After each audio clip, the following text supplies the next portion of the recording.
Hello mga kataba. So, for today's vlog mga kataba is papakita ko lang sa inyo yung eyelashes ko nag-ice. Kita niyo yan? Yan. So, at saka bukod sa sipon ko na tumutulo, yung eyelashes ko, ayan. Guys, nag-ice na din siya. So, kasi more than 10 minutes na ako naglalakad dahil hinanap ko yung bahay ng classmates ko dahil may kukunin ako. So, yung katangahan ko, mali. Hindi ako sumunod sa instruction niya na dapat yung kamay ko hindi pwedeng lumabas ng matagal. Nagpo-frozen na din siya.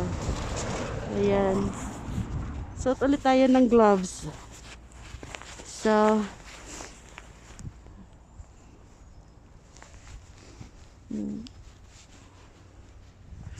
struggle is real, guys.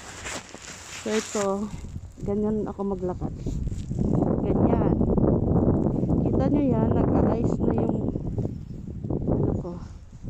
Kasi, nabasa yan sa nag-ice na siya, guys. So, you can stay, just so you know, you can stay more than like 10 minutes outdoor kasi mag-ice talaga yung eyelashes mo.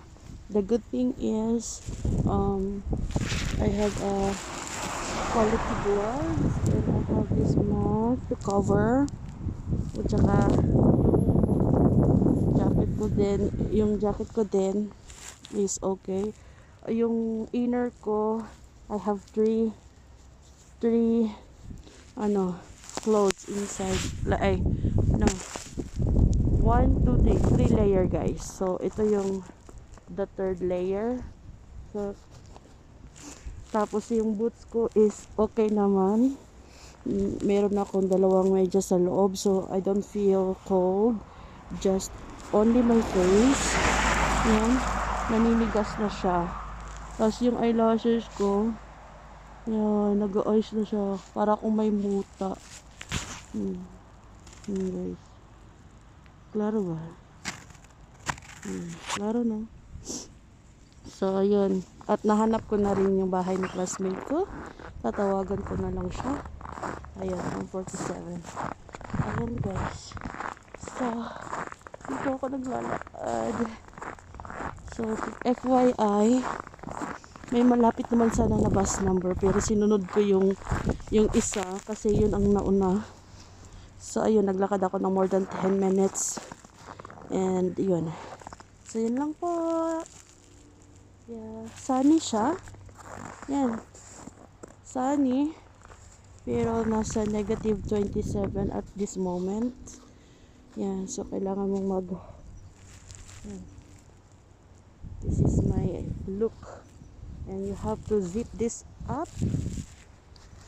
Para makover yung kailangan mo talaga i-cover yung neck part para hindi tayo ubuhin.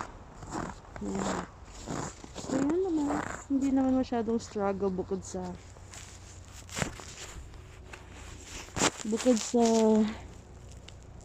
mag-layering. Yan. Hindi naman din mahirap maglakad. Ayan. Kasi some of the part is naka-shovels siya. Yun, kasi kagabi guys, nag-snow. Nag-snow ng magdamag. So, yan. Malamig na yan. Kasi naman po, see you in my next vlog. Hindi mapindot. Kailangan mo ba rin ulit yung kamay. So, just so you know also,